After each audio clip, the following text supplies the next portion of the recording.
Shalom, selamat pagi dan salam sejahtera bagi Anda dimanapun Anda berada. Sebelum kita memulai aktivitas kita dalam satu hari ini, mari kita bersama-sama meluangkan waktu kita untuk mendengarkan firman Tuhan. Firman Tuhan bagi kita untuk hari ini diambil dari 1 Korintus pasal 2 ayat 12. Begini firman-Nya. Kita tidak menerima roh dunia, tetapi roh yang berasal dari Allah, supaya kita tahu apa yang dikaruniakan Allah kepada kita. Demikian firman Tuhan. Saudara-saudari yang terkasih di dalam Tuhan kita Yesus Kristus, bagaimanakah sebenarnya kehadiran Allah dalam kehidupanmu? Kehadiran Allah dalam kehidupan kita bisa menyaksikan, kita bisa merasakan. Dia berkarya, Dia bekerja, Dia menuntun, bahkan mengarahkan hidup kita. Tentulah tidak akan dapat dipahami dan dimengerti dan tidak akan tergambar dalam akal pikiran orang-orang yang tidak menerima roh Allah diam dan bekerja dalam kehidupannya. Hikmat Allah bukanlah hikmat yang berasal dari dunia ini, yang sudah ada sebelum dunia ini dijadikan. Itulah yang dinyatakan bagi kita orang percaya melalui roh Tuhan yang diam dalam diri orang-orang percaya. Karena itu Tuhan memberikan kepada setiap orang percaya kemuliaan yang begitu besar. Sebab hikmat yang kita miliki melebihi orang yang hanya mengandalkan hikmat duniawi, yang hanya mengandalkan pengetahuan, pengertian, kebijaksanaan. Hikmat yang ada sebelum dunia dijadikan itu dicurahkan kepada kita, orang yang percaya kepada Kristus. Memiliki hikmat Allah hanya dapat bekerja dalam diri seseorang yang menerima Kristus Yesus sebagai Tuhan dan Juru Selamatnya. Menerima curahan rohnya diam dan bekerja dalam dirinya. Itulah orang-orang yang dapat memiliki hikmat. Rasul Paulus menuliskan bahwa memiliki hikmat Allah adalah memiliki pikiran Kristus.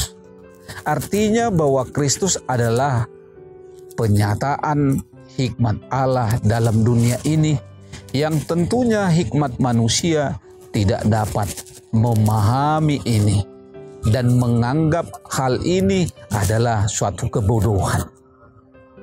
Tetapi mengenal dan mempercayai Kristus menjadikan kita sebagai orang yang beruntung, orang yang berbahagia.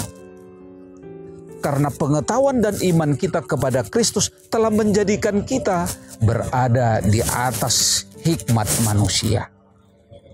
Itu sebabnya dikatakan di ayat yang ke-9, apa yang tidak pernah dilihat oleh mata dan tidak pernah didengar oleh telinga dan yang tidak pernah timbul di dalam hati manusia, semua disediakan Allah untuk mereka yang mengasihi Dia. Pengetahuan, peradaban, teknologi akan selalu berkembang dan berubah seiring berjalannya waktu. Dahulu berbeda dengan sekarang dan akan berbeda pula pada hari yang akan datang. Apa yang baik saat ini belum tentu sesuatu yang baik pada masa yang akan datang. Dan pengetahuan manusia akan selalu berdampingan dengan human error. Namun hikmat Allah yang telah ada sebelum dunia ini dijadikan yang telah dinyatakan di dalam Yesus Kristus akan tetap kekal sampai selama-lamanya, tidak akan berubah dari masa ke masa. Dia adalah yang dahulu, sekarang, dan sampai selama-lamanya. Siapakah yang mengetahui pikiran Tuhan sehingga dia dapat menasehati dia? Siapakah yang mengetahui, mengenal pikiran Tuhan sehingga ia dapat menasehatinya? Sebagaimana dikatakan di dalam ayat yang ke-16. Inilah yang kita miliki, hikmat yang tidak dapat disangkal, yang tidak terbantahkan dan terpatahkan oleh siapapun.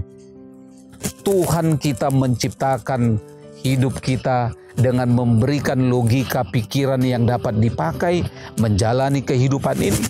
Namun tentunya pikiran yang ada pada manusia terbatas. Manusia dengan keterbatasannya membutuhkan hikmat Allah untuk dapat menjalani kehidupan ini dengan sempurna, yaitu manusia yang hidup menurut rancangan Tuhan Sang Pencipta. Sehingga tidak heran jika kita melihat situasi saat ini, bahwa ilmu pengetahuan dan teknologi yang dirancang oleh manusia justru menjadi alat dan senjata penghancur bagi manusia itu sendiri. Tanpa kontrol, tanpa pengawasan, dan juga tanpa arahan dan bimbingan, manusia justru menjadi senjata penghancur bagi sesama manusia. Tanpa kontrol dan pengawasan dan juga arahan dan bimbingan bagi generasi muda saat ini, ilmu pengetahuan telah merusak masa depan mereka. Bagi kita orang tua saat ini perlu untuk memperlengkapi dan mendidik anak-anak kita sedini mungkin